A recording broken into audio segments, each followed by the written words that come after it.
Hello, everyone. Thank you for tuning in to Conversations in the Dark. Today's topic is going to be about being an entrepreneur versus working.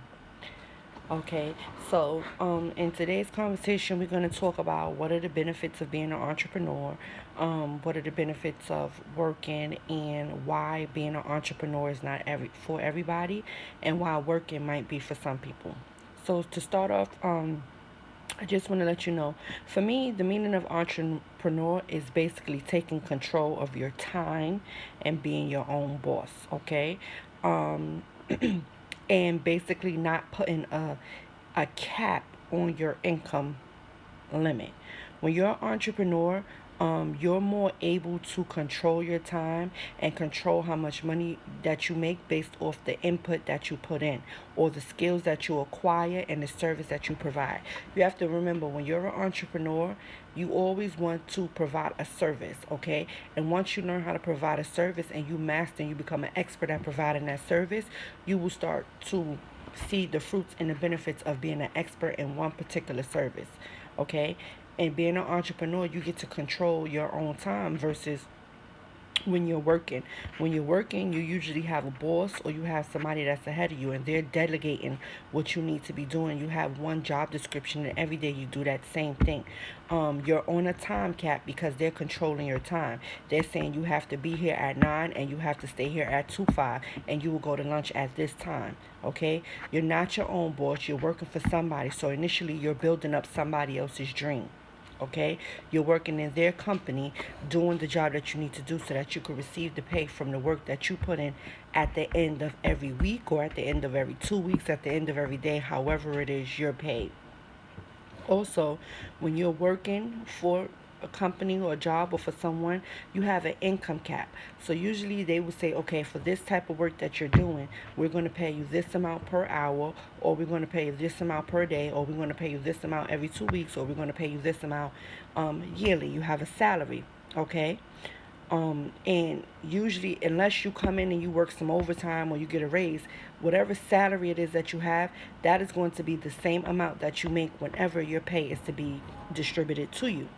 Versus when you're an entrepreneur, if you say, okay, this week I want to make extra money, or this week I want to make extra $5,000, and you have a way of doing that, you can easily make that money with no problem, and it's all yours. And it's also, if you're not if you're just a basic entrepreneur and you're selling something hand to hand, it's tax-free money that you can have.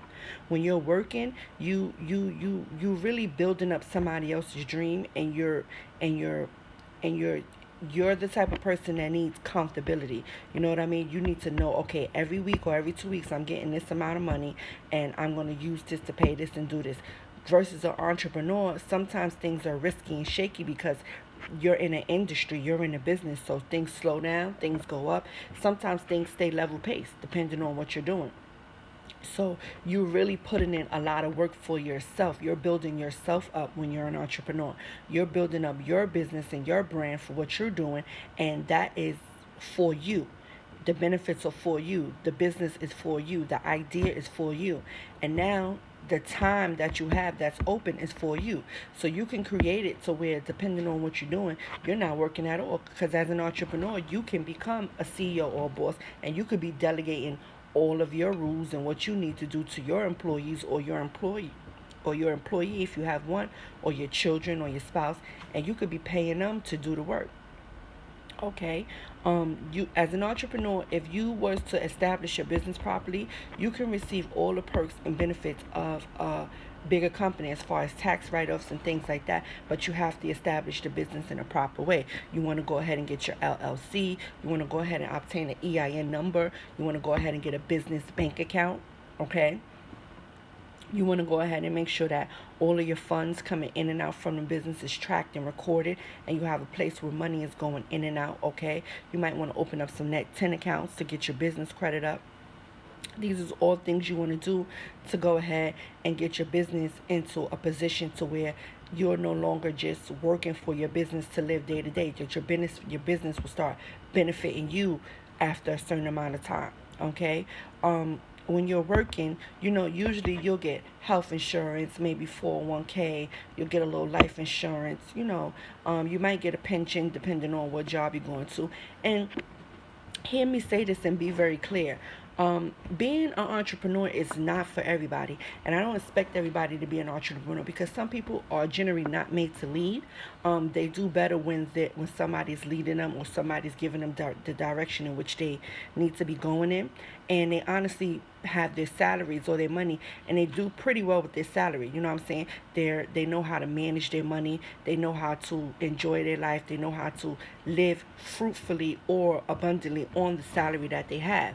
And if they feel like that's okay, then hey, that's fine. Now everybody is meant to wake up and be an entrepreneur and figure out ways where they're going to make money for themselves. Some people need that constant stability.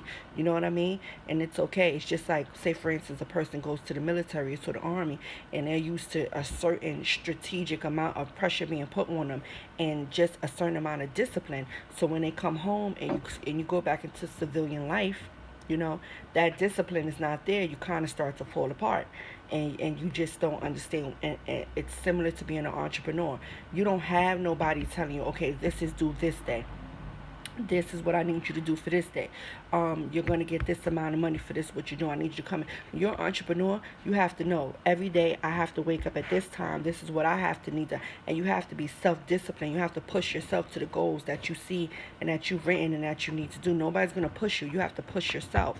So if you don't work, you don't get nothing. That's being an entrepreneur. So there's a lot of respect for entrepreneurs in that sense because you are creating your own reality. Nobody's creating a reality for you. Okay. Um, and just honestly, being an entrepreneur gives you a lot of open time, especially if you have children in the family.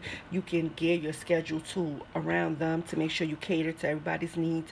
You can have more time doing the stuff that you like. You know what I mean?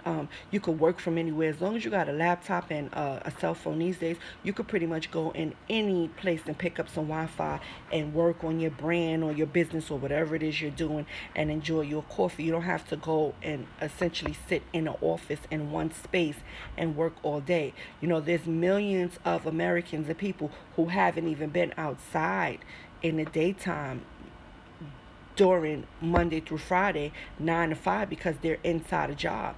And honestly, you need natural sunlight. So, you need natural sunlight. You need these things. So it starts to affect you.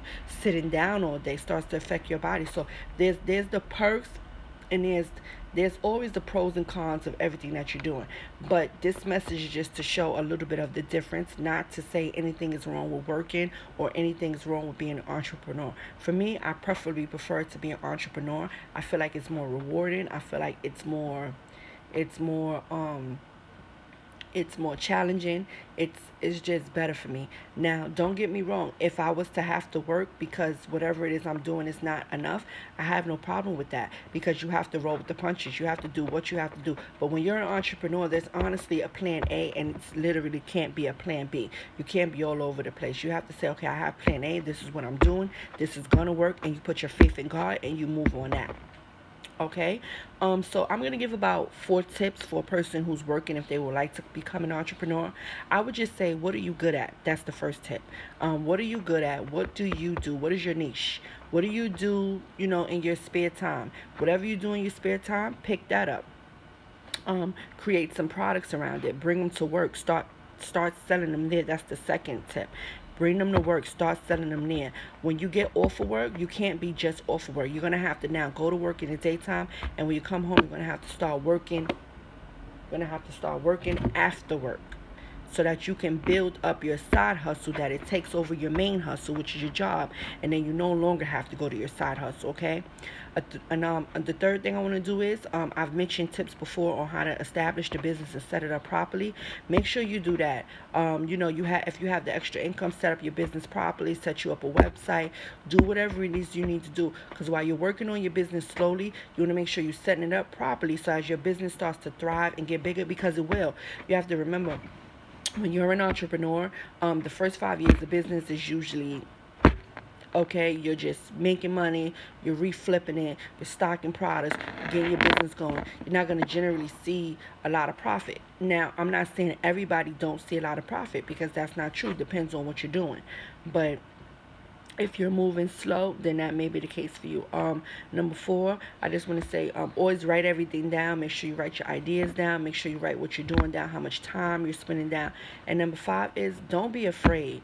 Go slow, move slow, take your time, work on everything daily, and just get your feet wet into this new type of thing and start to see how it is. And eventually, I hope you love it. So that's basically it for today. Um, I just want to say that, I feel like the world is very big.